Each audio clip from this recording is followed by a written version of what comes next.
organize for postgraduates, training in pediatric orthopedic and fellows, and especially for the young pediatric orthopedic surgeon.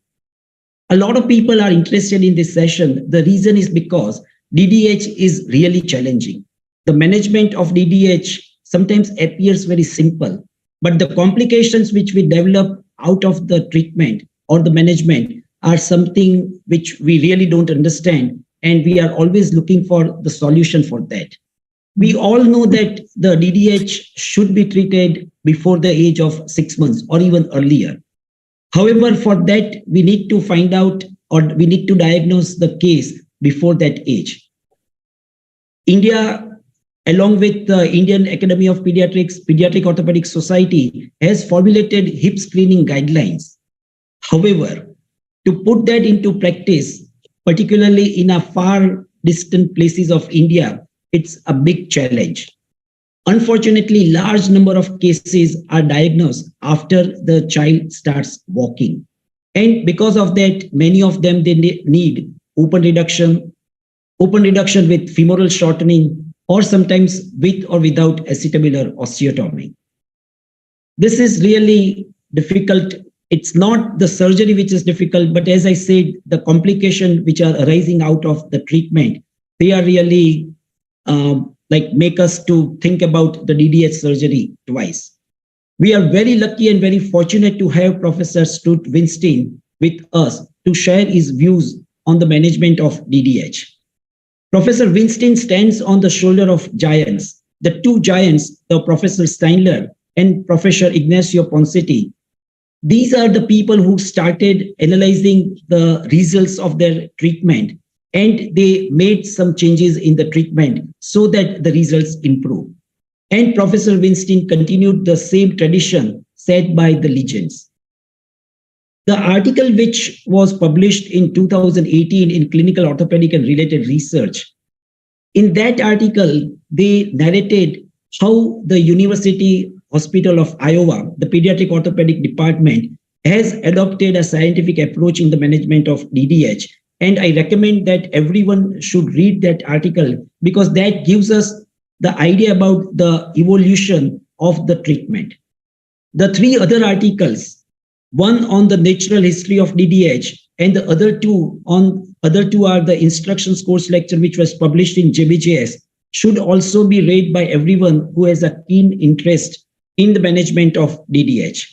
So with that, I would now ask Professor Weinstein to share his views on the DDH management.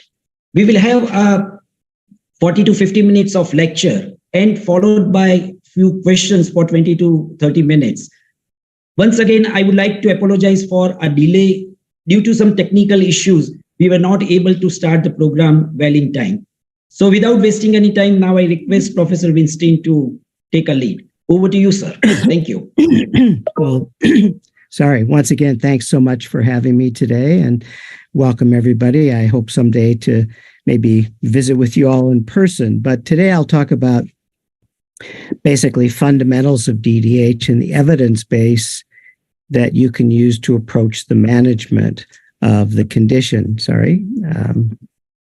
So I think we all know that hip dysplasia, there's an increasing body of evidence that actually started back in 1939 when Viberg showed the association with hip dysplasia and osteoarthritis.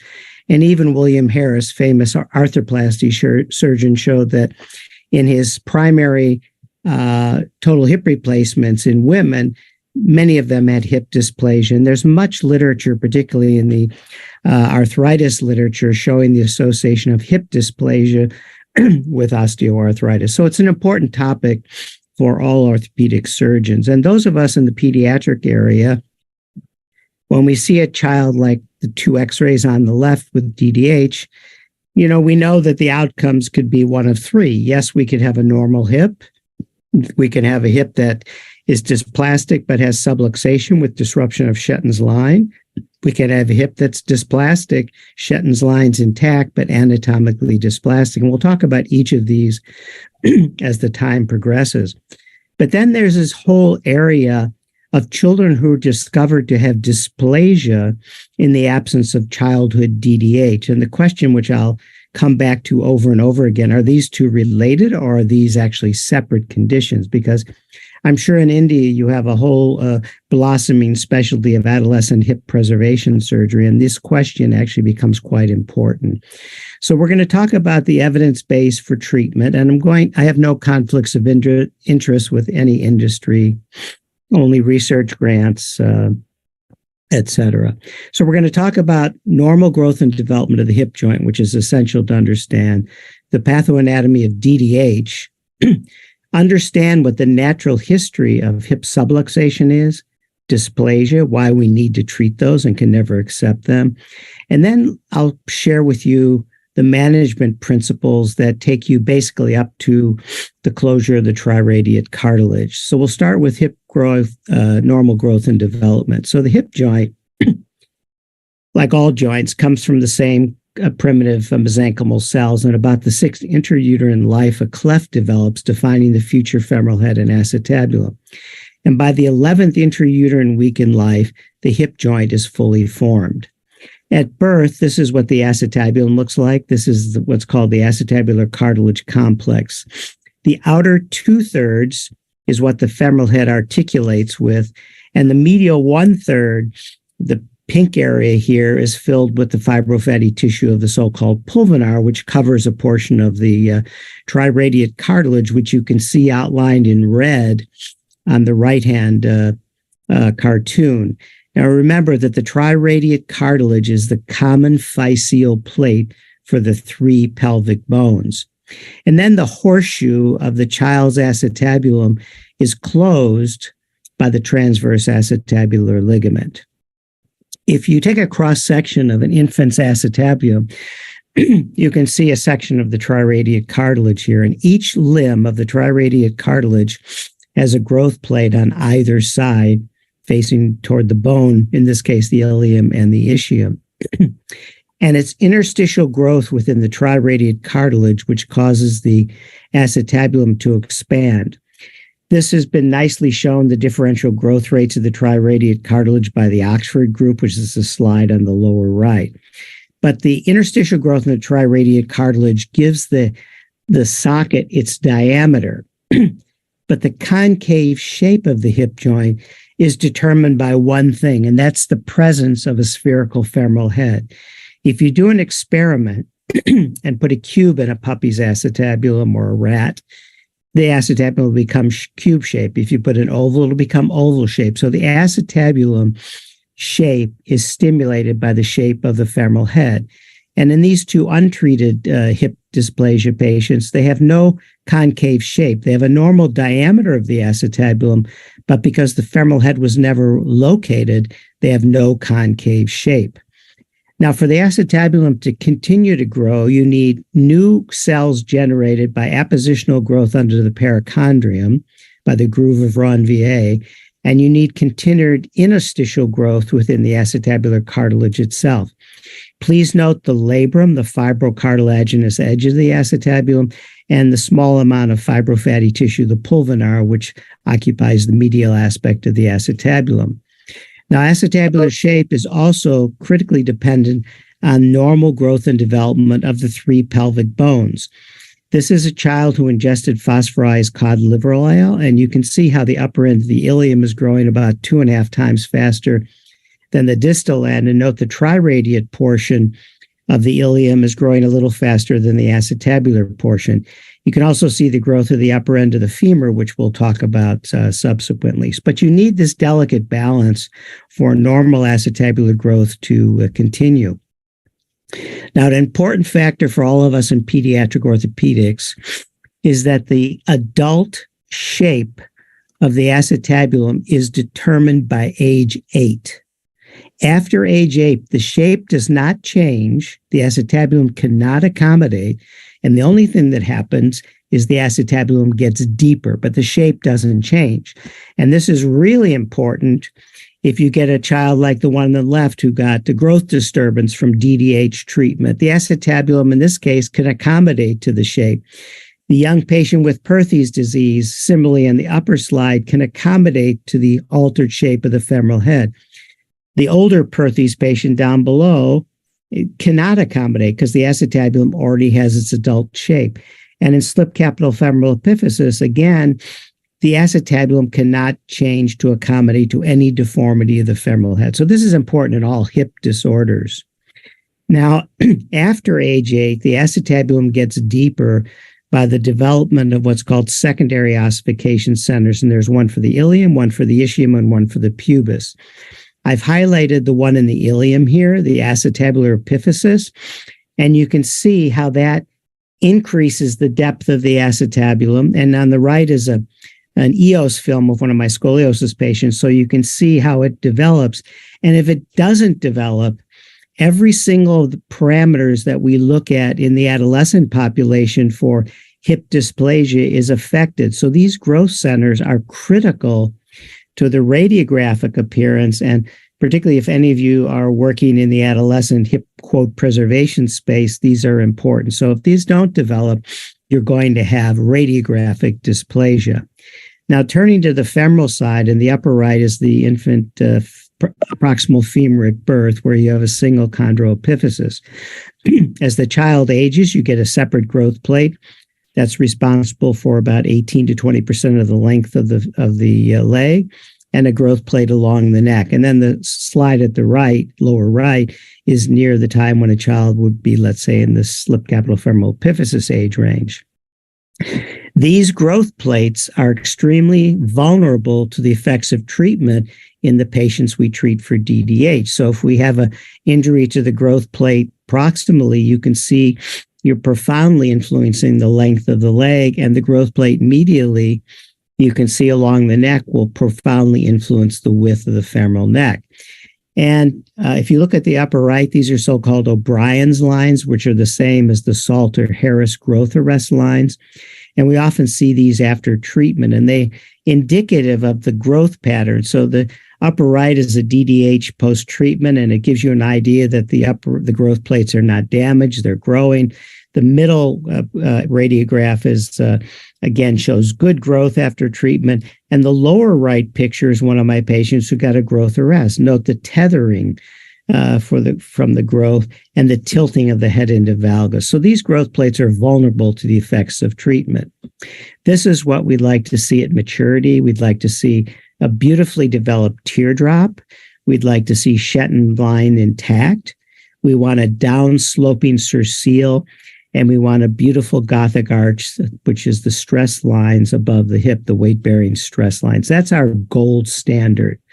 Well, if we talk about DDH as an entity, in the Caucasian population, the incidence is about 1 in 1,000 live births.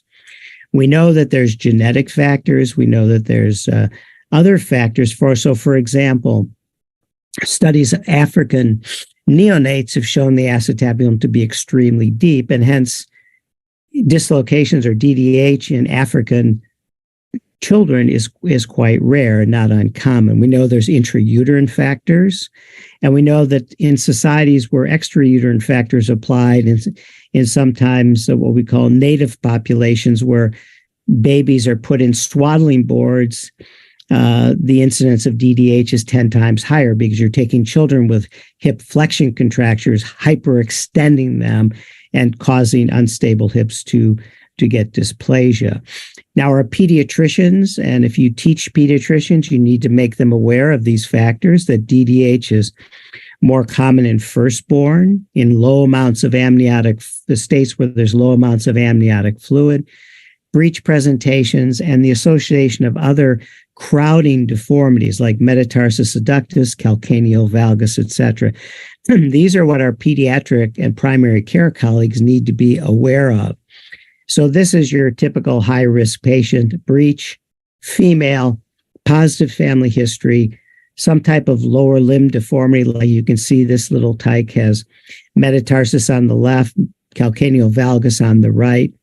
The torticollis is another risk factor, metatarsus adductus, and any asymmetry. So the left hip is the at-risk hip in this child, and the left hip is more commonly affected because in utero, the left hip lies against the mother's sacrum before the baby turns to come through the birth canal. So left is more common than right. But these are things our pediatric colleagues, and if you do teach pediatricians or primary colleagues, you need to educate them about them.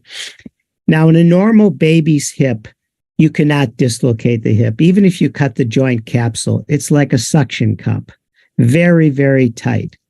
But in DDH, you can see the Ortolani sign here, and you can see a pathologic specimen. The femoral head can be made to glide in and out of the acetabulum with the palpable sensation we call the Ortolani sign. Now, many of you may use ultrasonography, and there are many excellent articles. The ultrasonography was pioneered by Graf in Austria, and many of you may use the Graf classification. This is a static reading of the ultrasound, and then many may use the dynamic ultrasonography pioneered by Ted Harkey at the DuPont Institute. But for the trainees in the audience, we're placing a lot of stock on the reading of the ultrasound and particularly the angles which are measured, and so the alpha angle is the one that most people use as the standard of care, and it's important to understand ultrasonography and to make sure, if you're not doing it yourself, that you have a good working relationship with your ultrasonographer. Now, going back to the pathoanatomy, in DDH on the femoral side, the only thing you see pathologically is excessive anaversion and any deformity of the femoral head that may have incurred by the femoral head resting in a place not the acetabulum, somewhere along the superior lateral edge of the acetabulum or the ilium. Then you get a secondary deformity. But the only primary deformity is excessive anaversion. Most of the pathoanatomy is on the acetabular side. And in DDH, you can see on the left hip here, the right hip here, you've got this ridge of cartilage in the superior, posterior, and inferior aspect. And it's over this ridge that the femoral head glides in and out to give you the Ortolani sign. Now, Ortolani, who was an Italian pediatrician who did these dissections, described this peripheral bump, if you will, as the neolimbus or false limbus. On the upper right, you can see what the normal hip looks like with the normal labor and acetabular cartilage. On the lower right is what a DDH hip would look like. So you see this hypertrophied peripheral acetabular cartilage. And in the cases we've had the opportunity to examine, the labrum is almost always everted. And this is what the pathoanatomy looks like in DDH in a newborn. And I think we all know that if the diagnosis is made early and prompt treatment is initiated, we can overcome these pathologic changes 95% of the time with a simple device like a Pavlik harness. And we'll talk more about the harness later on. Why do we treat DDH? And you all, I'm sure, have much more experience than I do with late and undiagnosed DDH. But this is an article I wrote back in 1987 about the natural history. And so why do we treat it? So surprisingly, if a DDH occurs, it still can become normal, very rarely, but can become normal. It can go on to be somewhat located and have subluxation, disruption of Shenton's line, but not develop normally, or it can be located but be unstable and dysplastic, or it could remain dislocated. So these are the four natural histories in a child in the newborn nursery. Here's some examples. This child was seen in a community hospital at 5 months of age with a dislocated hip clearly on the right. The mother said something's wrong with this hip, but the primary care doctor took an x-ray but didn't do anything about it. And we saw the child at almost 6 years of age, and you can see the hip had spontaneously located, but it's clearly dysplastic. The right hip appears normal. And here's the child at age 20 with no treatment of a complete right dislocation. It has a dysplastic hip. And when I first saw this child, I thought, well, the left hip is normal. But as we learned over the years more about dysplasia, this hip probably isn't quite normal. It is dysplastic.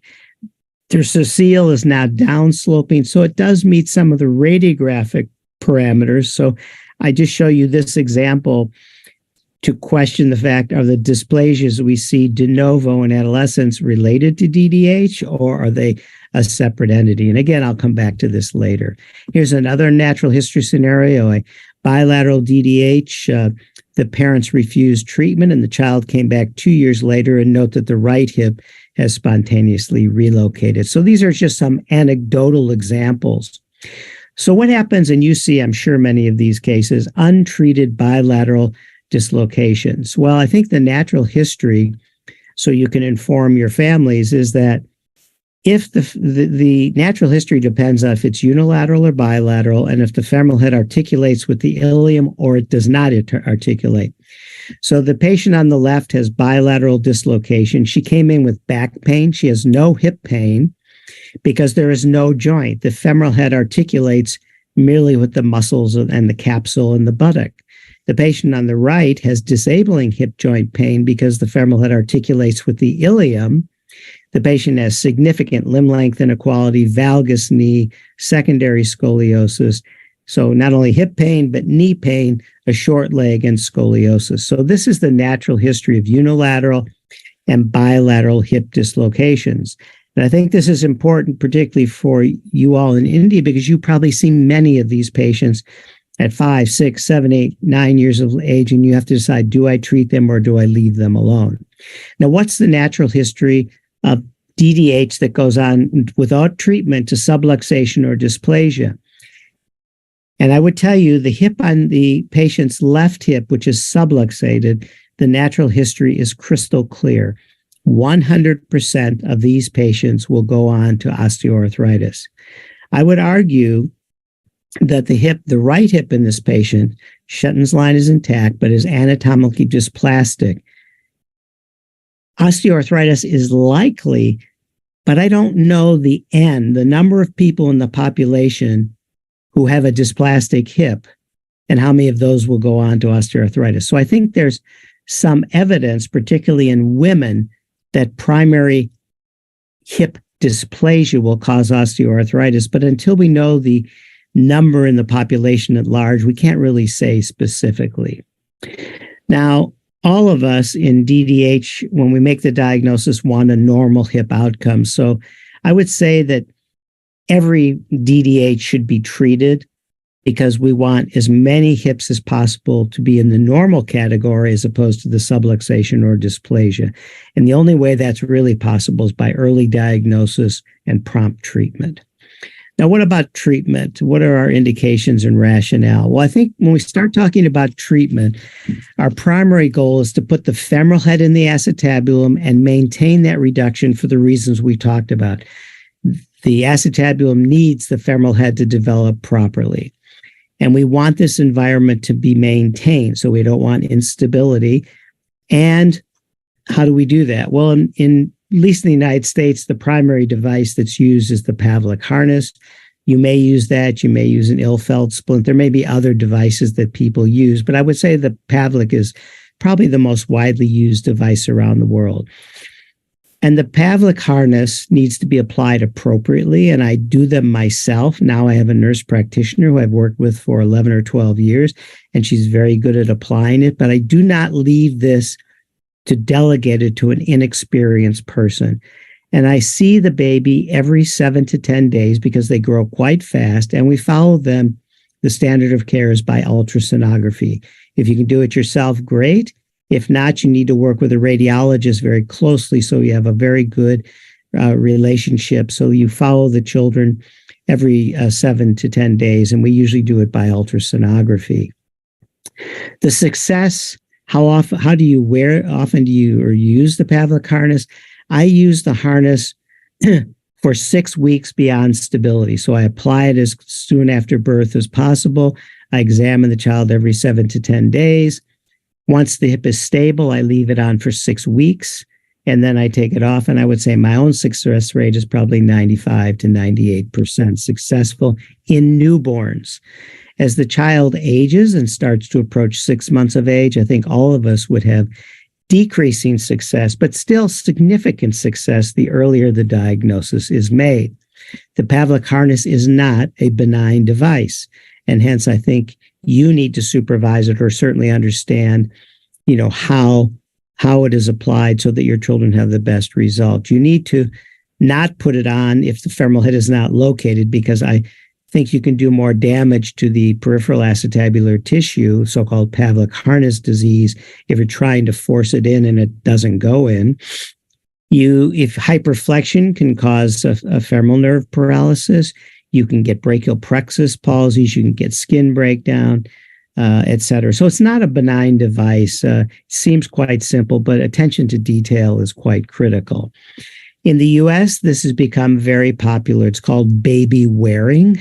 And even children without DDH, we encourage mothers to bond with their child. And maybe this is common in India, I'm not sure. But these devices, which keep the hips abducted, are certainly a hip-friendly device and also promote bonding between the parent and the child. So I bring it to your attention. If you would live in a big city like New York here, and your child would be born, you might get a baby-wearing consultant. We don't have that in the rural America, and I'm guessing you don't in India either, maybe in Mumbai or Delhi. But anyway, so what about treatment options? So the Pavlik harness is the mainstay up to 6 months of age, but obviously the closer you get to 6 months, the higher the failure rates. After 6 months of age, I would argue you're now talking about a different condition. For me, this is what I would consider late diagnosed DDH. The obstacles to reduction here are different. Treatment has greater risks. The results are far less predictable. And now we're starting to think of more aggressive treatment, closed reduction, and possibly open reduction. Obviously, our pediatric and primary care colleagues need to be able to recognize late diagnosed DDH by the most reliable sign, which is limitation of abduction, asymmetry of the gluteal thigh or labial folds, apparent shortening, not real shortening. It's because the hip is either subluxated or dislocated, so it appears short. And in the bilateral case, these children present with a waddling gait and hyperlordosis like the 2.5-year-old you can see on your right. Now, for us as orthopedic surgeons, what happens is that you start to get obstacles to reduction. You get secondary contractures of the adductor longus and the iliopsoas, which we may have to deal with. And then intra-articularly, we're dealing now with the tightened anterior medial joint capsule. You see a dynamic arthrogram of a patient I was taking to the operating room, and you can see you can't get the femoral head located because, number one, the capsule is constricted. That's the most common obstacle. The ligamentum teres is elongated, almost like a snake, and it occupies space.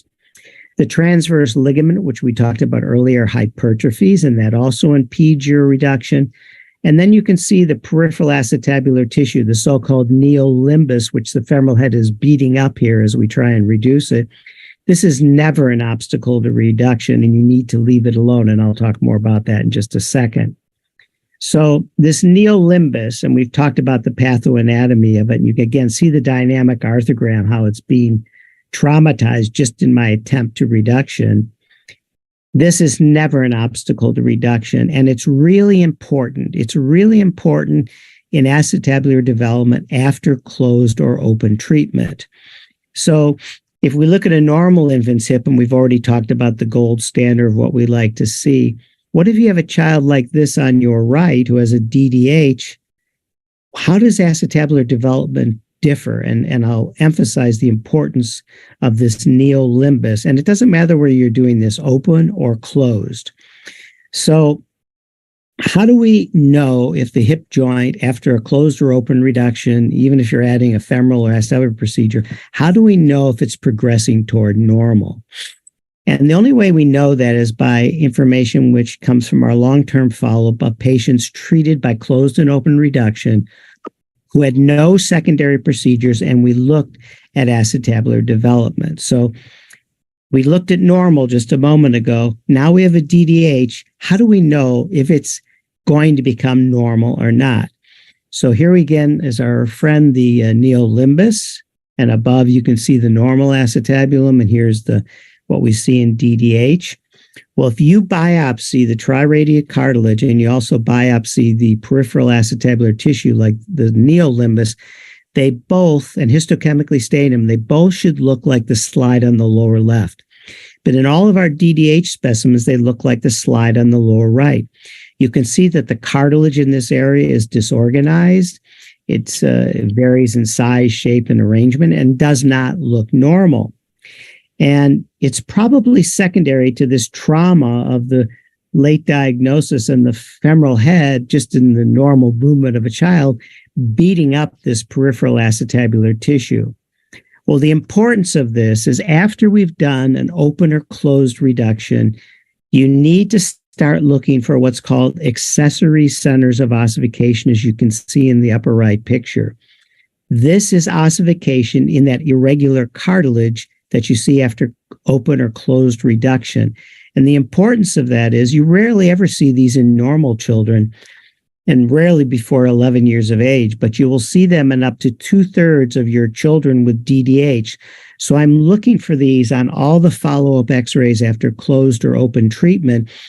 And when I would draw my acetabular index, I would be using the Hilgenreiner's line plus the dotted red line, not the yellow line, because that's the true acetabular index, because I know this ossification in this irregular peripheral cartilage is going to take place. And so that's my true acetabular index. So look for these accessory centers of ossification. And these are critically important. And as I've already talked about in normal growth and development, these secondary centers of ossification need to develop in this peripheral cartilage as well. So this neolimbus, this peripheral acetabular cartilage, is critically important for the development of the hip joint, and you need to leave it alone. It may be damaged by the pathologic process, but you don't want to interfere with it by your cutting it or injuring it during your open or closed treatment. So here's an example of a girl I treated back in 1977, a 3-year-old. I didn't know anything about femoral shortening. All I knew is I needed to reduce it, so I did a bilateral open reduction. Here she is at age 5. You can see her accessory centers of ossification. Here she is at age 22 with no secondary procedures, just bilateral open reductions. Now, obviously, this isn't perfectly normal, and I've obviously shown you a really good case. That's not how I would treat this patient in 2023. But you have to realize that many of these patients have the biologic inherent recovery potential that they could get normal without your surgical help. But that is just an example. It's anecdotal, but it's important to see. And here she is still at age 40 after just bilateral open reductions, no secondary procedures. And even though I would not treat her the same way today, because you can't count on normalcy occurring in a 3-year-old. So if we look at over 6 months of age, we're not talking about a Pavlik harness. Yes, indeed, some of you may use it at that time, but I would say your success rate is less than 50%. So now you're talking about closed or open treatment. And now when you start talking about closed or open treatment, your goals are still the same. You want to reduce the hip, you want to keep it there, you want to provide this optimum environment. But what you don't want to get is a growth disturbance, which many people call AVN, aseptic necrosis. I call it a proximal femoral growth disturbance, because a proximal femoral growth disturbance is going to doom that hip to osteoarthritis. So once we get into the older age patient, we're dealing with 2 potential problem areas. One is growth disturbance, and secondarily is acetabular dysplasia. And we'll talk about the femoral side now, and we'll talk about the acetabular side, because these are the things that affect outcome long term. First, I'll deal with the proximal femoral growth disturbance. I call it this because there's never been a specimen studied. It's no evidence that it's aseptic necrosis. It's a growth disturbance. And this is an article I wrote in the Journal of Children's Orthopaedics in 2018, which goes through the evidence for this. If any of you are interested, I think it's a really good article that covers this topic in depth. But from now on, I'm calling it proximal femoral growth disturbance. And we know if a child gets a proximal femoral growth disturbance, yes, the acetabulum can accommodate, like this patient you see in the center, but they are doomed to get an early total hip replacement. So how do we avoid that? Well, some people used to use pre-reduction traction as an attempt to overcome or to avoid necrosis. This is a paper I wrote in 1997, which is kind of a systematic review. And there is no high-level evidence to support the use of traction to prevent growth disturbance. And I would say in most of the developed world, traction has been abandoned. And if you think you need something, many people would be doing femoral shortening. What about the position of immobilization? Does that matter? Well, it's very clear that if you do a closed reduction and the only position that you can get the hip reduced in is wide forced abduction or wide abduction internal rotation, this will damage the upper end of the femur. This has been shown by microsphere studies, hydrogen washout techniques. This will destroy the upper or cause a growth disturbance of the upper end of the femur. So these are not acceptable. What about soft tissue interposition and how much force you have to use? So here's an arthrogram on the left of an attempted closed reduction. I would ask how many of you would say that's fine. I'll put it in a cast and wait, see how it goes. I would say to me that's unacceptable because if you look at the upper end of the femur in this little child, you can see how vascular it is. And Salter back in 1960 showed the damaging effects of compression across cartilage, how it kills cartilage.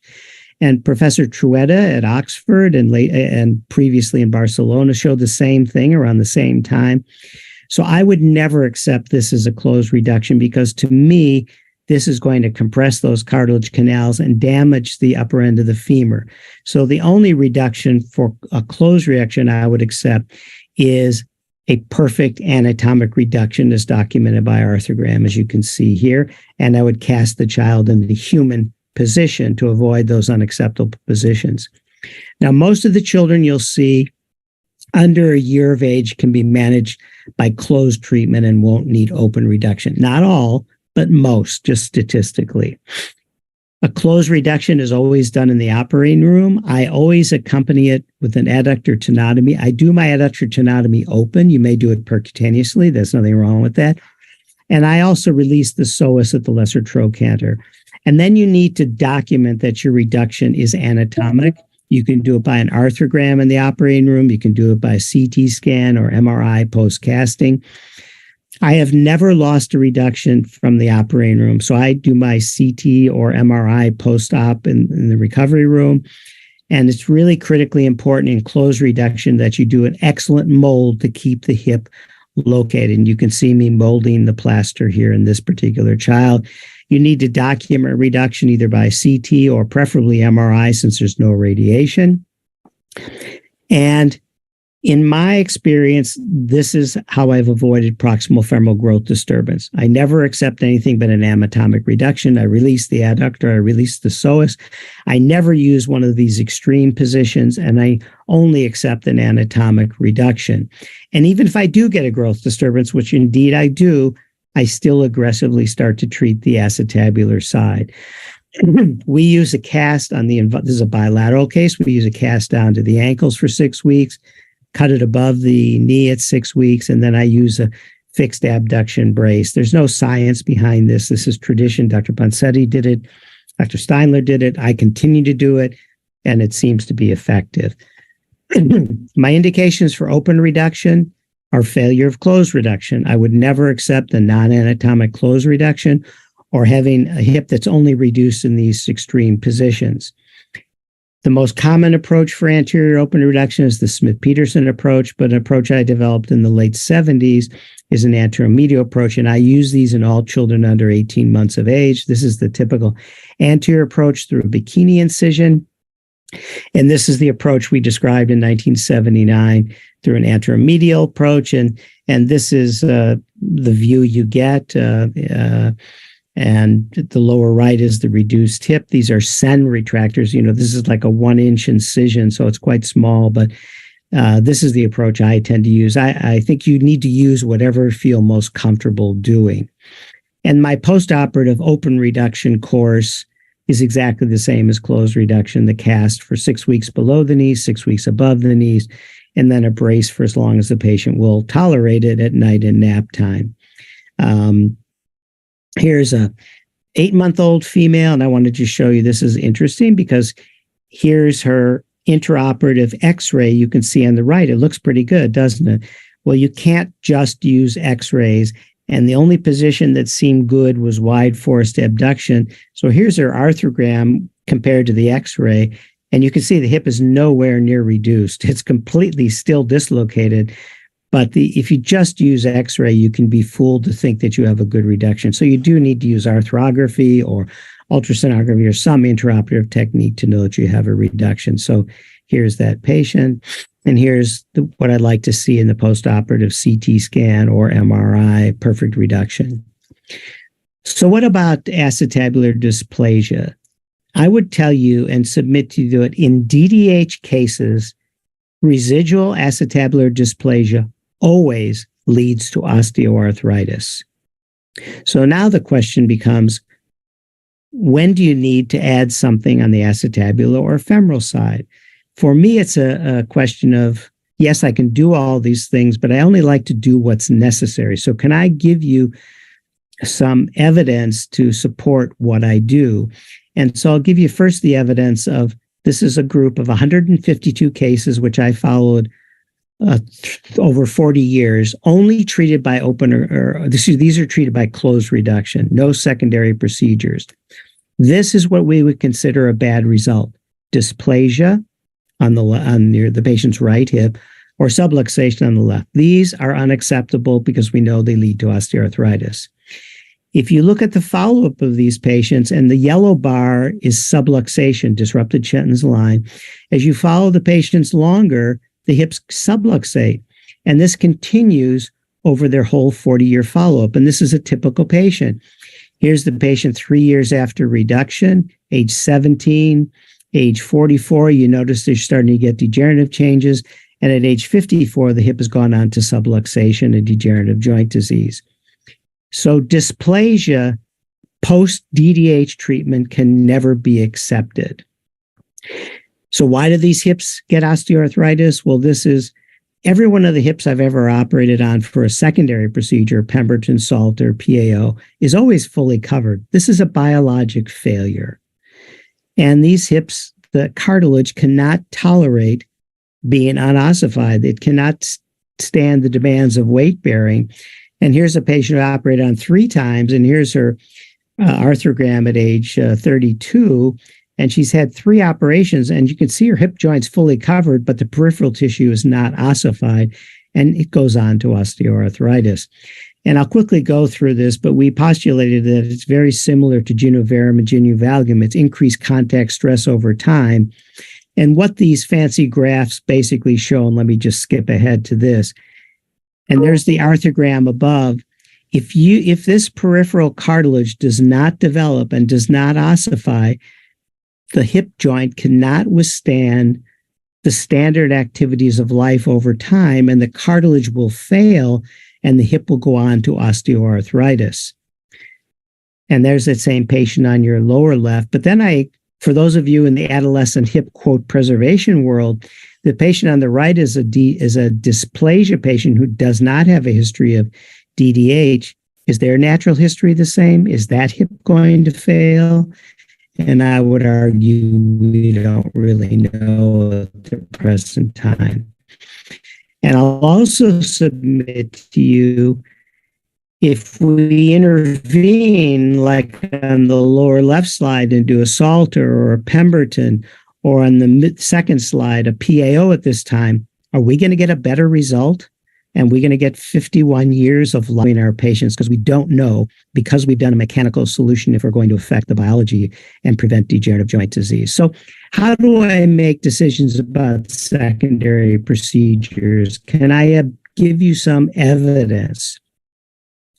So number one, we'll go back to the premise. You can never accept residual dysplasia or subluxation after DDH. What's some measures I can objectively look at? And how do I arthritic hip? So one thing we did is looked at the teardrop. And this is a qualitative assessment. So first we defined what the teardrop was, and this is a paper back in the JPO in the 90s. And then we looked at our open and closed reductions to see teardrop development. And what I would say to you, and this is a patient I showed you already, you see the teardrop is V-shaped. That's always a bad prognostic sign. This hip will always have dysplasia or subluxation.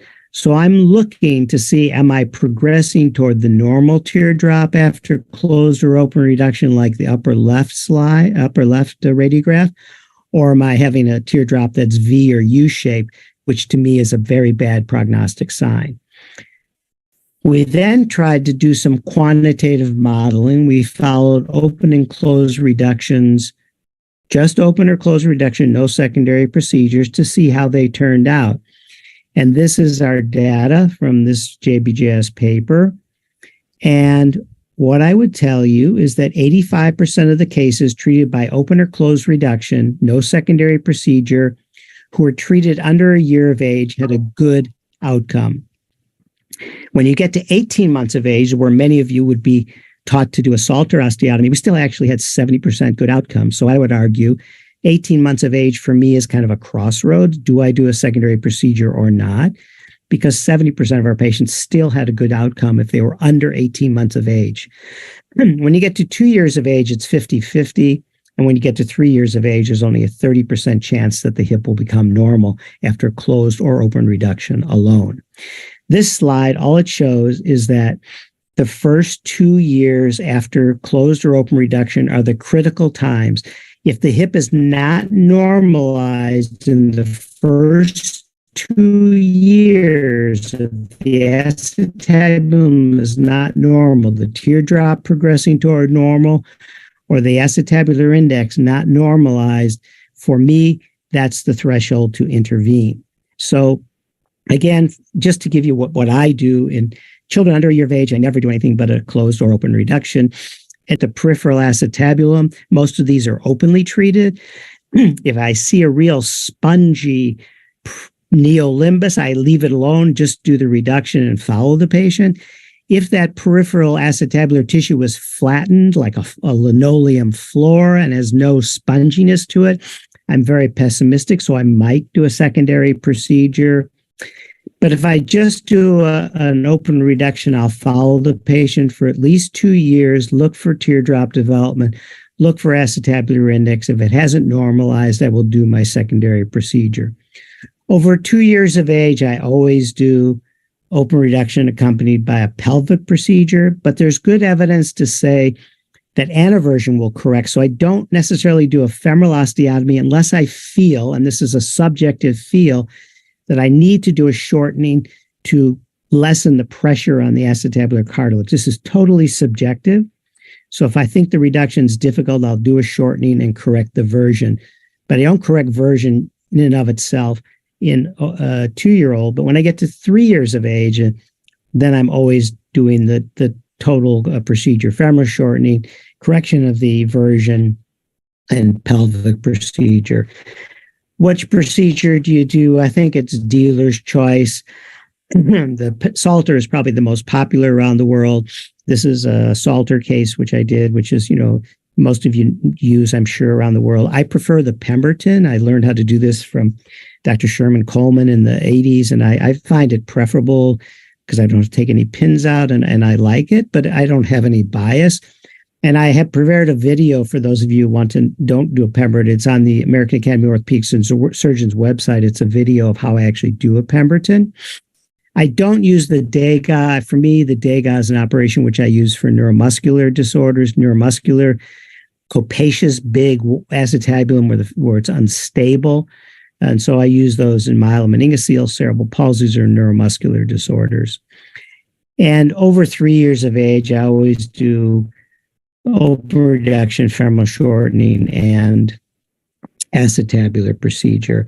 And here's just you probably have many of these cases, but this is just a good result. Just did an open reduction. I always do my children's hip surgery, particularly older patients, off the operating table. I put their arms across their chest. I sandbag their body.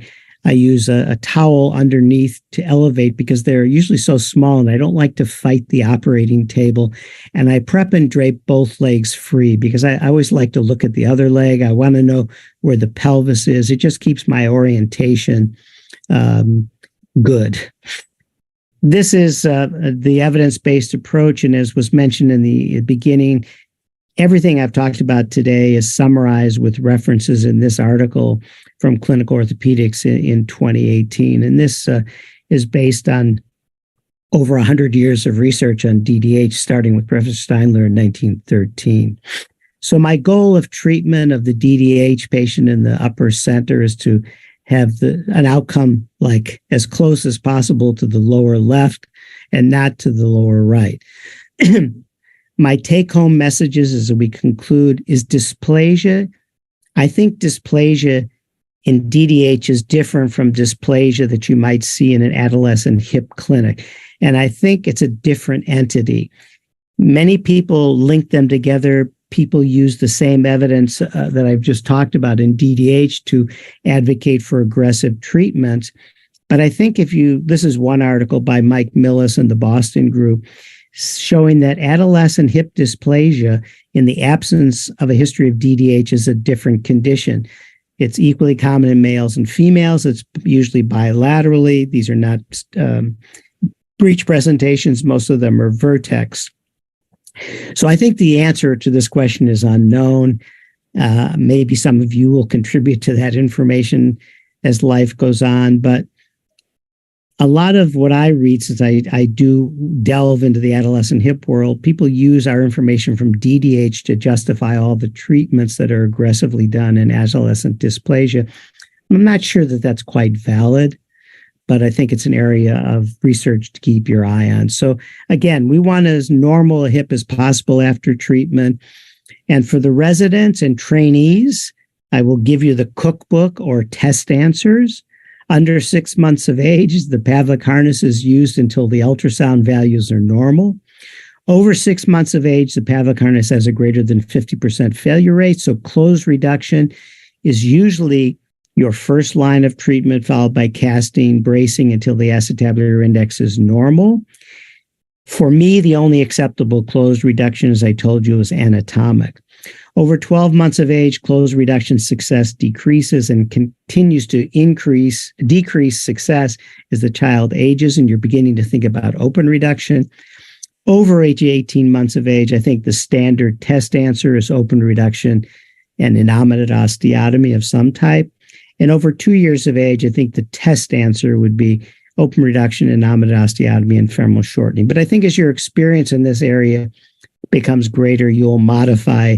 Nothing is, for me, is cookbook, but I think as a trainee, you need to have something to hang your hat on. So I'm sorry I went a bit long on this, but I'm passionate about this subject. It's something I've been studying myself for almost 50 years, and I thank you kindly for your attention. And I'm happy to answer any questions. Yeah, thank you very much, Professor Weinstein, for sharing your wide experience on the topic. And this is really very interesting, and I'm sure that we are going to have a few questions. I will start with some questions.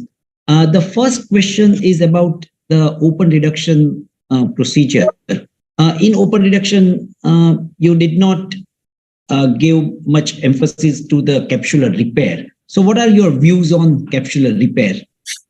So if you do an anteromedial approach, which is what I use, you can't do a capsular repair because, in fact, you have to open the capsule because you can't bring the femoral head into its appropriate position. Normally, the femoral head bulges out a little bit anteriorly, and so you cannot do a capsular repair.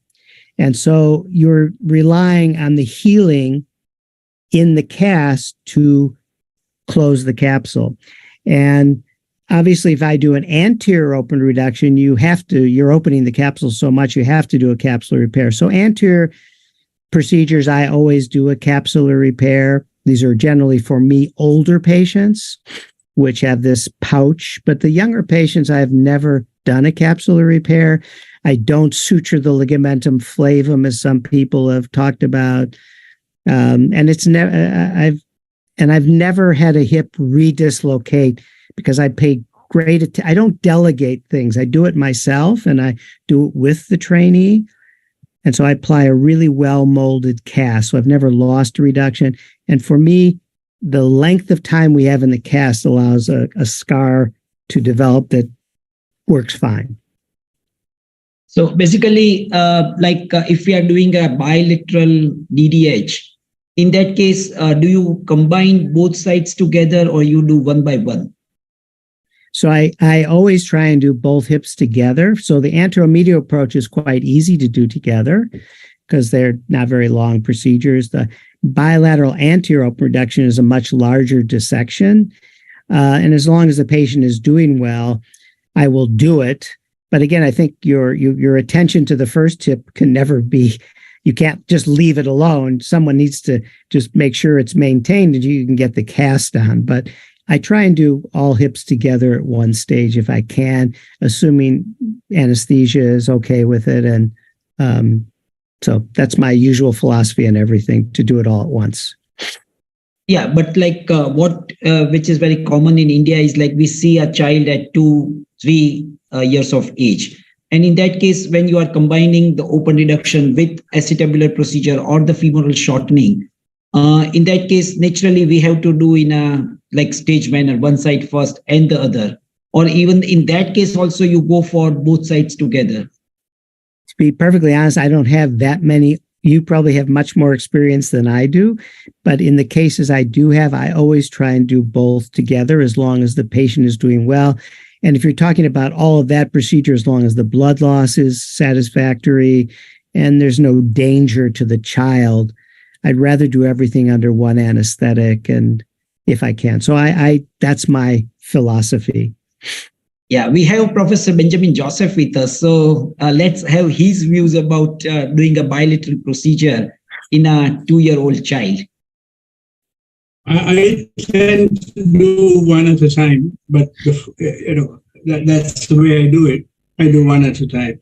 But before, if I may ask a question, Yeah, Stuart, did you suggest that, after an open reduction, you've not had a re-dislocation? After a open reduction, anteromedial open reduction, I have never had a re-dislocation. That is frankly amazing, and absolutely amazing. Yeah, and I think I'll just tell you what I think is the reason. Number one is I'm ensuring that my open reduction is perfect. Number two is I'm applying the cast myself in the position I want it. And I'm really, if you look at my cast, they are hugely indented under the trochanter. Yeah, I noticed. Yeah, so that's what Dr. Ponsetti did. And we've never had, now an anterior open reduction sometimes is a bit different. And especially I've had several of those, but from an anteromedial approach, I've never had a loss of reduction. And my colleagues here have, so I guess I'm lucky. If I may ask a second question, one of the problems that I've noticed is children with severe anteversion. I remember a child who had 90 degrees of anteversion. Mm-hmm. And interestingly enough, after derotating and getting introduced, it looked fine. 3 years later, he started subluxing again, and his anteversion recurred. Have you ever encountered that? Yes, because I think the growth plates and everything are somehow programmed to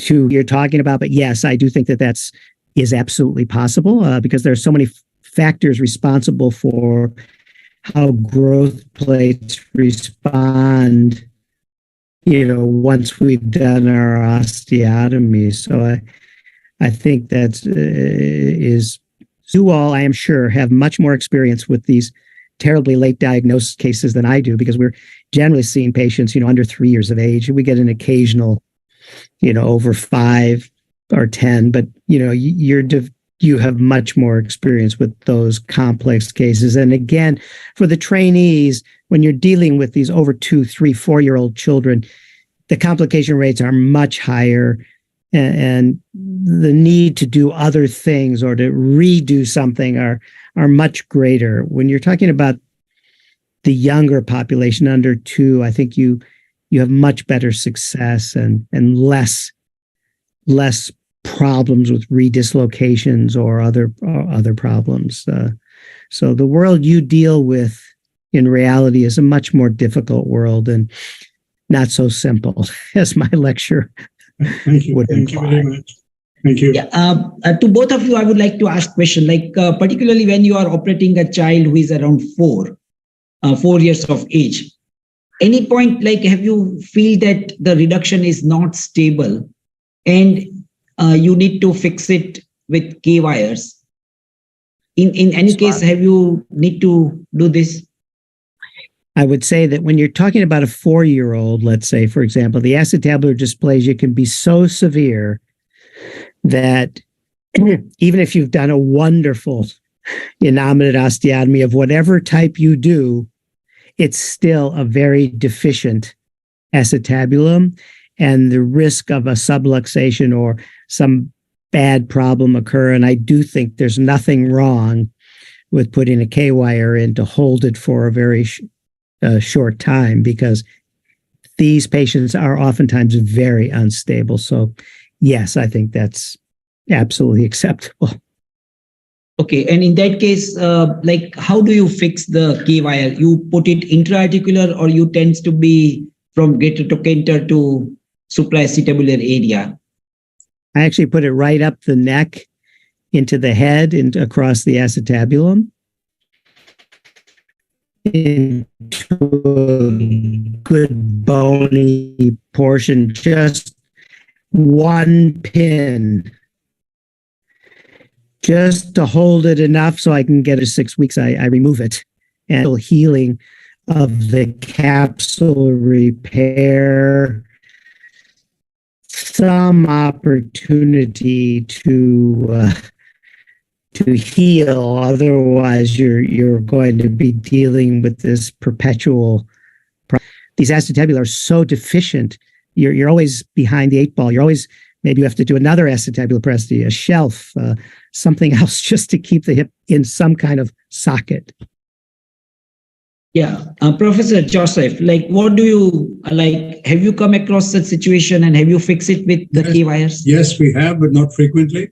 And whenever I do that, I prefer to do it from the trochanter into the ilium to try to avoid going through the cartilage. But I've seen the other thing being done also, going through the neck. Right. Okay. Can I ask? Yeah, please, Thomas, please. Yeah, please. So, Professor Weinstein, that was a very enlightening talk, very, very nice talk.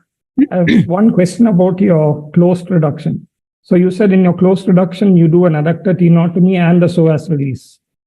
That's through a medial approach. And you also do an anteromedial approach in that interval. So to what age do you do the closed reduction percutaneous tenotomy? Until what age do you do the anteromedial approach still? And have you encountered a lot of avian? Because Professor Wedge was saying that he used to do this and then he gave it up because of avian, and he stopped doing the medial open reduction. So number one, I started doing open adductor tenotomies, and it's an anecdotal story. So Dr. Ponsetti, who was my mentor, always did percutaneous adductor tenotomy. So one case, I did a percutaneous adductor tenotomy, but I wasn't happy with the reduction on arthrogram, so I decided to open the hip through an anteromedial approach. And I saw that my percutaneous cut had also cut the anterior branch of the obturator nerve. Probably not a big deal or a bad problem. We used to do that in cerebral palsy all the time, but it was unsettling to me. So I figured, I'm in the operating room. It takes me 5-10 minutes to do a small anteromedial approach, and I could do a nice clean adductor tenotomy, only cut the adductor, not the obturator nerve or the brevis. And then I decided, as I studied DDH, that the psoas is also contracted. So I, in that interval, released the psoas at the lesser trochanter. Now, many people have reported increased incidence of growth disturbance through an anteromedial approach because the mediofemoral circumflex is there. That has not been my experience. I take great care in protecting it, and my incidence of severe growth disturbance through an anteromedial approach is probably between 10 and 14%. So maybe that's too high for someone, but I would say someone who has 0% is lying because everyone gets growth disturbances. But in my review, which is always continuous, we have about, somewhere between 10 and 15% get a growth disturbance through the anteromedial approach.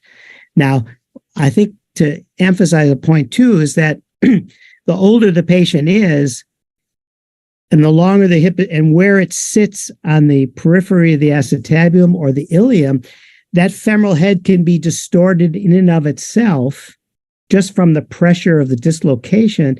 And maybe some of the growth disturbances we see are not as a result of our treatment, but a result of the later diagnosis and the position of the femoral head before it was reduced. So I think that it's not always the surgeon. Sometimes it is, for sure, but some of the deformities, I think, are inherent to the prolonged or delayed diagnosis. So up to what age do you do the anteromedial open reduction? Well, I will admit to you that I've done it up to 4 years of age, but I wouldn't do it in 4 years. As I was experimenting, and it's very deep hole. It's too difficult. So I would say under 2 years of age, I consider it always. Okay. And since I always start with an anteromedial release of the adductor and psoas, I do my arthrogram. I put my finger against the capsule. I'm checking the reduction. And if I decide that it's let's say a 2-year-old, and I'm going to decide to do open reduction anterior and a pelvic osteotomy, then I just close the medial incision, go to the anterior, and do the procedure there. So I'm prepared to do both, but I would say under 2 years of age, I'm always planning on an anteromedial approach because I'm probably not going to do a pelvic osteotomy. I'm going to give the reduction and the femoral head and acetabulum a chance. If it doesn't develop in over 2 years of age or 2 years following reduction, then I'll do my pelvic procedure. But again, I have a population which I know will follow up. Yeah. If I thought I would never see that patient again, I would be more aggressive. Okay. Then there is a question from Dr. Ramni from New Delhi. The question is like, up to what age do you consider Paulick harness as a treatment? And at what age you say that, no, now I will not consider for Paulick harness and I will go for close reduction? Yeah, so I would say in general, for the trainees particularly, I would say 6 months is the oldest I would use. Because once the babies are starting to move around and turn over, the Paulick harness, which is a passive device, is not so effective. But there are many people who would feel strongly they would continue using it 6, 8, 9, 10 months of age. So I'm not saying there's no right or wrong answer, but I think statistically, over 6 months of age, the success of a Paulick harness is less than 50%. And I would rather increase my chances of success by taking the patient to the operating room and doing a closed reduction rather than worry about a device which I think is 50-50. So I'd rather be higher percentage. But I think, it depends on the child. Everyone is different. Then there is a question from Dr. Anil Agrawal. In unfortunate event of re-dislocation after open reduction, how do you proceed? Well, I think if I had a re-dislocation, for example, from an anteromedial approach, I might then seriously consider doing an anterior approach. And I would be more concerned about capsular plication. I would be trying to address any of the anatomy that was abnormal. So I might be more aggressive on the femoral side, correcting version. I might be doing a pelvic procedure. I think once you lose, you've made your first loss and you haven't succeeded, then I think you need to be a bit more aggressive and improve your chances of success, I would say. So, every patient is different, but if it's just immediately after I've taken the patient to the operating room, it was good in the operating room, now in the post-op recovery room, the X-ray or the MRI or CT is bad, I would go back to the operating room and reapply the cast. But if you're talking about, 6-8 months later, it's now re-dislocated, I think you need to rethink your strategy and be a bit more aggressive. Yeah, Professor Joseph. Yeah, sorry, please. No, or refer the patient who has more experience. That's but all. Who else? Because there is very few people more experienced than you, sir. Yeah, Professor Joseph, how do you manage this situation? Because I'm sure that you must have come across, maybe in a small number, but every surgeon who operates DDH have faced this situation. So how do you manage the re-dislocation after open reduction? Yeah, probably a more careful assessment of what probably is wrong in the pathology. I'd very carefully measure the anteversion and see how bad it is. And then pay attention again, as you said, to the capsule, very careful closure of the capsule. Sometimes I find it so redundant there, I take off quite a bit of it and really get it tight and do the procedures both for the acetabulum and the femur in terms of shortening the femur and doing an acetabular procedure all together. A halfway approach is not going to work. So. And as you said, we discussed earlier, if you think that it's extremely unstable, I'll put a wire across. Okay. And suppose the dislocation has been identified on the 3rd week or 4th week, straight away do you go in or you wait for, you remove the spica, go for the mobilization of the hip, and then you go for the second surgery? Yeah, that's probably what I do. I mean, if I found it on day 1 or day 2, then I just take the child back into theater and see that I reduced. Otherwise, if it's weeks later, I give it time for just the movements to come back to normal and go in again. Yeah. And I think then that, there is. Sorry. I was just going to say that, as a referral center, like many of you are, I see patients who've been treated elsewhere and have had unsuccessful treatment. And if they've been immobilized for a very long period of time in a cast, then I always leave them out for a while to get their mobility back, because there's no hurry. It's not like this is time sensitive. And so you have time to let the child restore mobility and also get the inflammatory process down and then start over. Yeah. Okay. Then there is another very good practical question. A persistent V or U-shaped teardrop in a reduced hip. During the follow-up, you see that the acetabulum is not developing well. What do you do? Because already whatever needs to be done, you have done it. But in the follow-up, the hip is or the acetabulum is not progressing well. Can we do or can we add anything? Yeah, I think the only you can't change that, and you've done a good reduction. So you're talking about a failure of biology. And now what I try to do, which is not always successful, is keeping the coverage, increasing the coverage. So let's say if I haven't done a pelvic osteotomy, I would. If I had already done a pelvic osteotomy, now the child is even older, I might be considering a PAO, or I might be considering a shelf, just something to give bone on that femoral, over the capsule, this interposition of the capsule, to try and prolong the life of the hip. But I would always tell the parents that all we're doing here, your child is going to need a hip replacement. I don't think people do hip fusions much anymore, but a hip replacement. And all we're trying to do is delay that time, try to give them a normal childhood, let them develop and have a good life, and try and prolong the age at which they're going to need a hip replacement. I always tell them they're going to need a hip replacement. And all I do, so sometimes I've had to do, let's say, a Pemberton, and then at 8 or 9, or I do a triple. And then as a teenager, they've still uncovered some. So the biology is never repaired. So then I might put a type of a shelf, a Staley shelf or some shelf, just to keep it covered, but only because I'm thinking, hopefully, I'm prolonging the life of that hip, not preventing a hip replacement. Okay. Dr. Kaiser Rabi has joined from Bangladesh, and he has a question. how do you plan acetabuloplasty while operating through a anteromedial open reduction of the hip? I don't.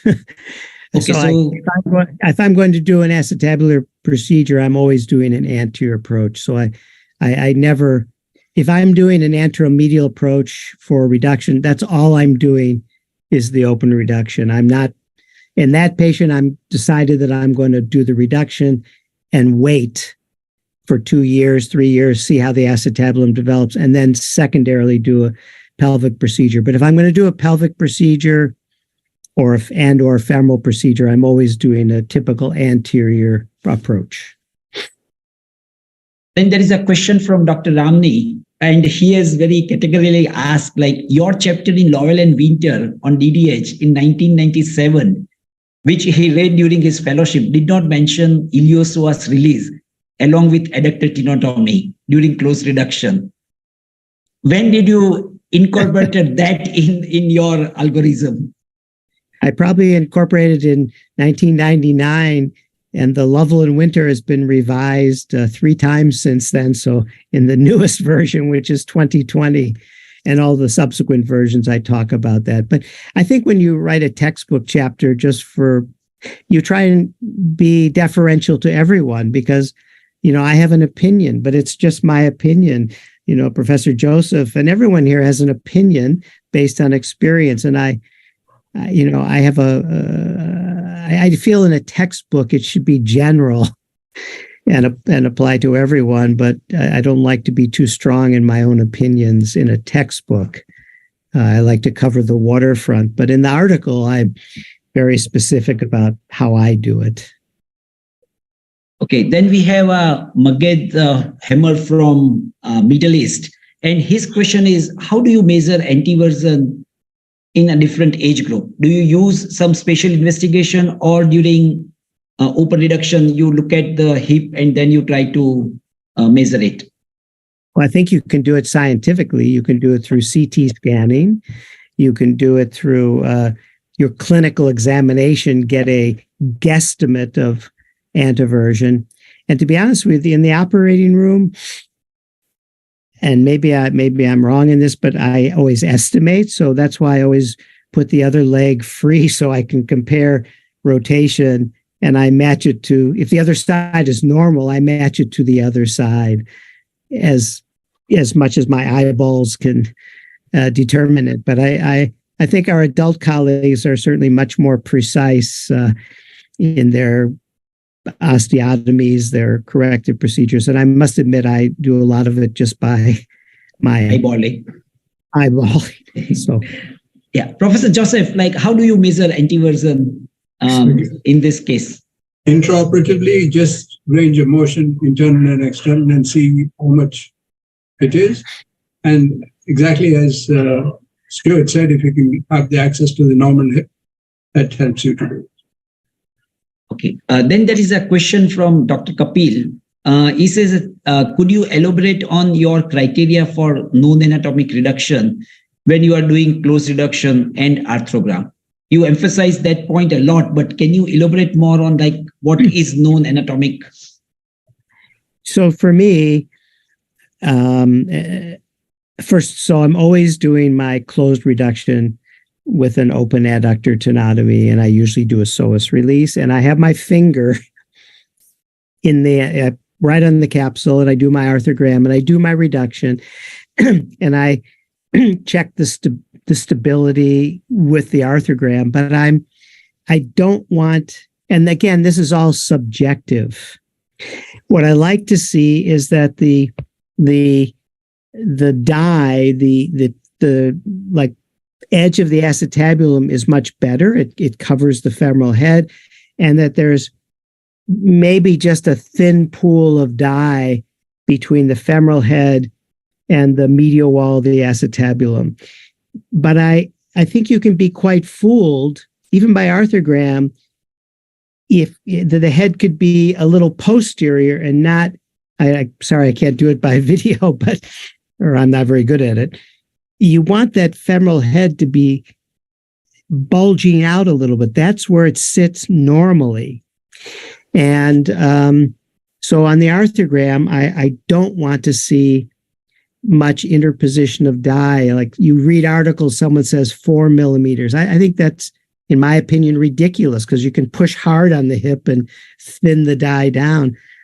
I want to feel that there is nothing blocking that hip, that it is as close to normal and that I could not do better if I opened the capsule. And I realize it's a very subjective opinion. And there are some cases I struggle. Should I open this? Is it good enough? And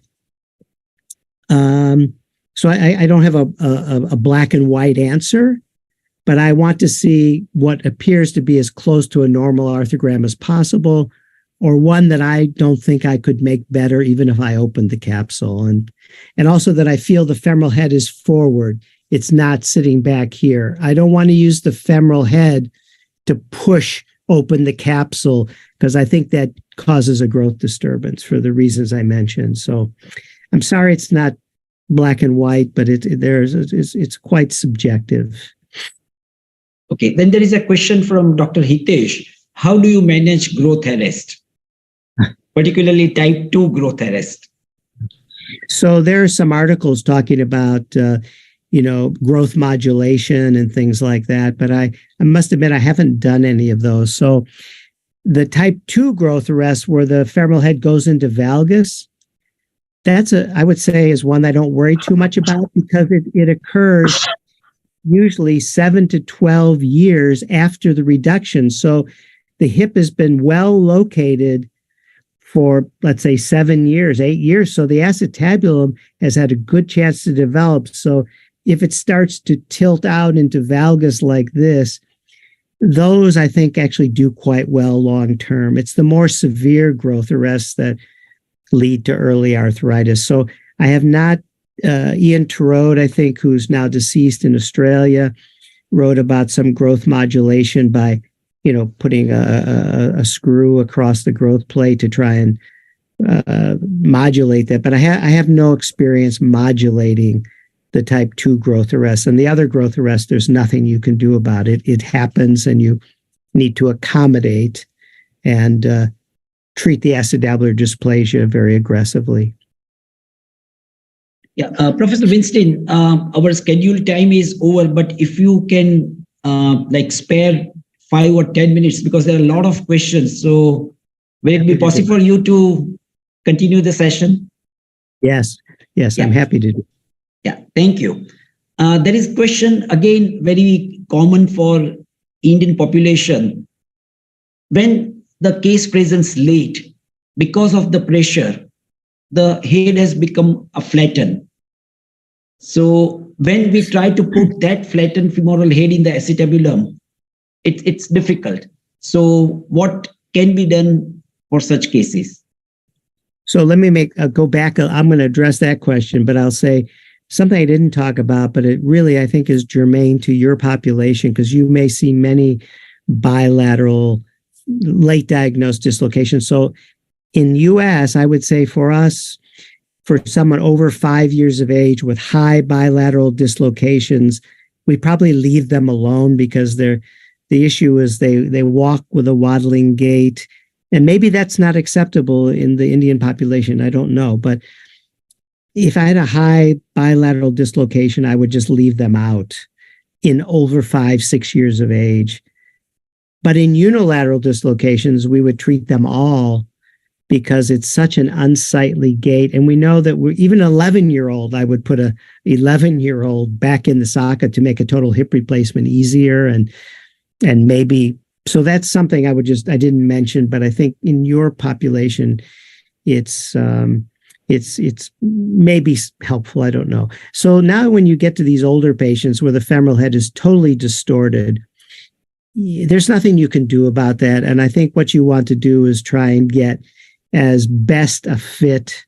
You want to get it in the acetabulum, provide some coverage so that if the child's young enough, maybe there's some symbiosis and they could remodel, but the patient's going to need a hip replacement. You're just trying to delay the age. So there's nothing you can do if it doesn't fit, because it won't fit and it'll never fit. And there's nothing you can do to make it fit. You're just putting it in a socket, making the socket one that'll keep it in the socket until they need a hip replacement.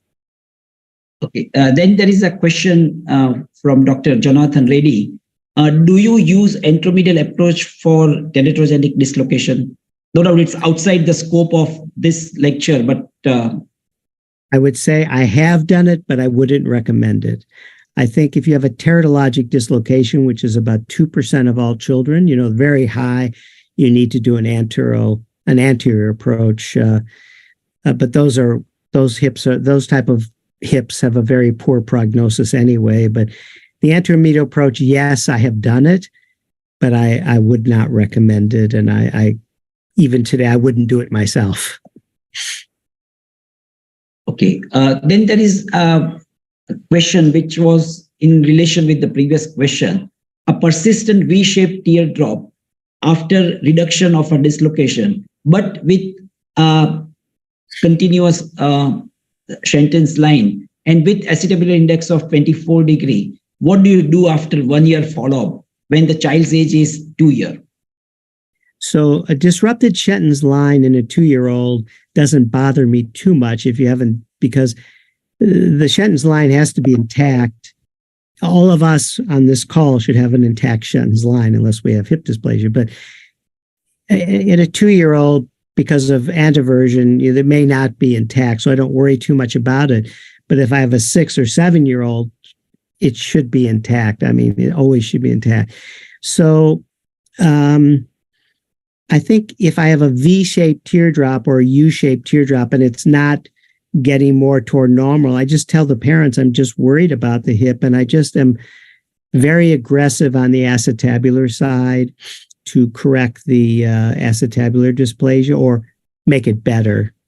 And I keep after it. I keep telling them, even though I've done, let's say, a Pemberton or a Salter at age 2 or 3, we need to think that maybe at age 8, maybe age 10, maybe age 12, we may need to do something else to try and prolong the life of the hip. Now, I would say that sometimes when you get to the teenage years and the patient is doing okay, the parents may choose not to do, for example, a PAO or some other hip procedure because their child is doing fine and they may rather wait and let the natural history play out. But I'm always informing the parents that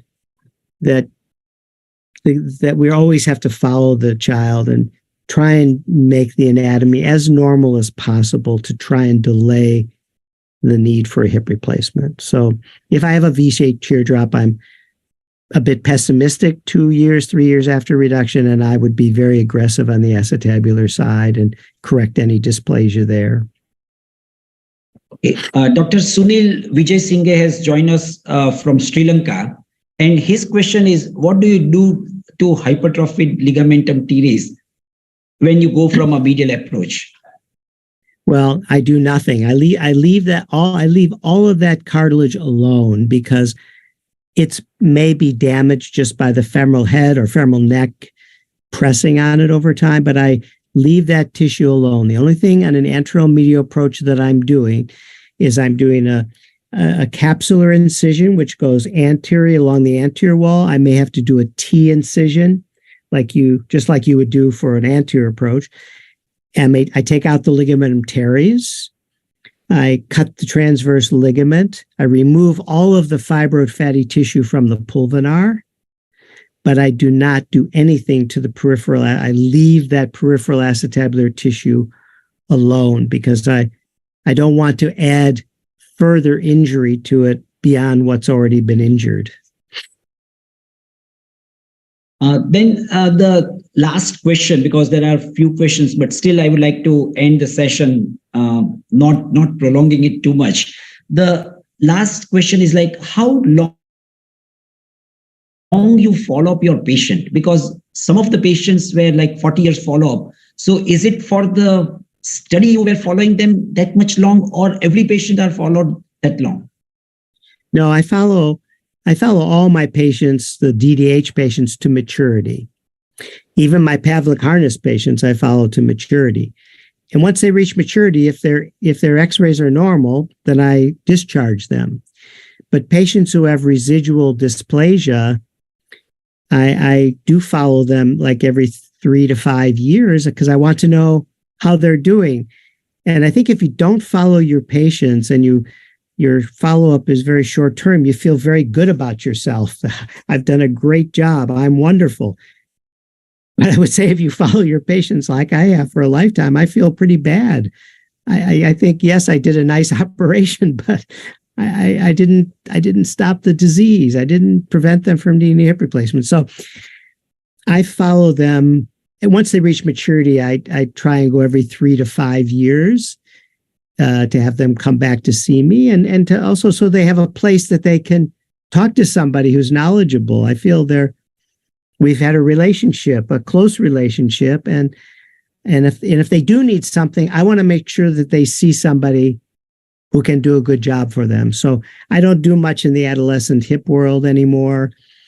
And I don't do hip arthroscopy. But if I see one of my patients who's now in later life, I want to make sure that I send them to a colleague who I know can do a good job because some of these DDHs are very difficult. Hip replacements, some of the PAOs, et cetera, are very complicated. So I follow them for selfish reasons so I can see how I've done. And so I never think I have some humility that I'm not so great. And then number 2 is I want to make sure that my patients get good care from a colleague that I trust to also take good care of them. It's rightly said that, and which is very applicable for DDH, that the long-term follow-up is probably the biggest enemy of surgeon, and that ruins your results. Yeah, I have a friend who says nothing destroys confidence like follow-up. Yeah, exactly. Professor Benjamin Joseph, like in India, like how long do you follow up your patients of DDH? I insist that they come to me at least to skeletal maturity. And now Hitesh is doing a great job following them much later.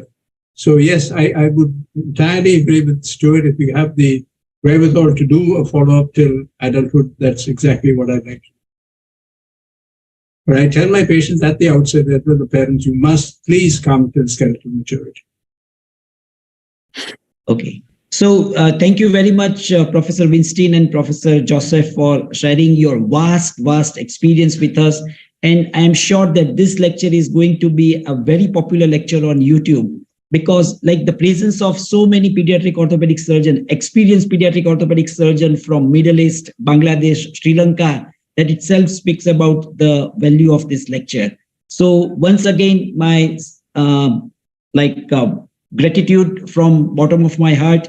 And I'm sure that this is definitely going to improve the outcome of many children who have DDH. So thank you very much. Namaste. Have a great day ahead. Thank you all for coming today or tonight. I appreciate it very much. Be well. Yeah. Thank you. Yeah. Bye-bye. Bye.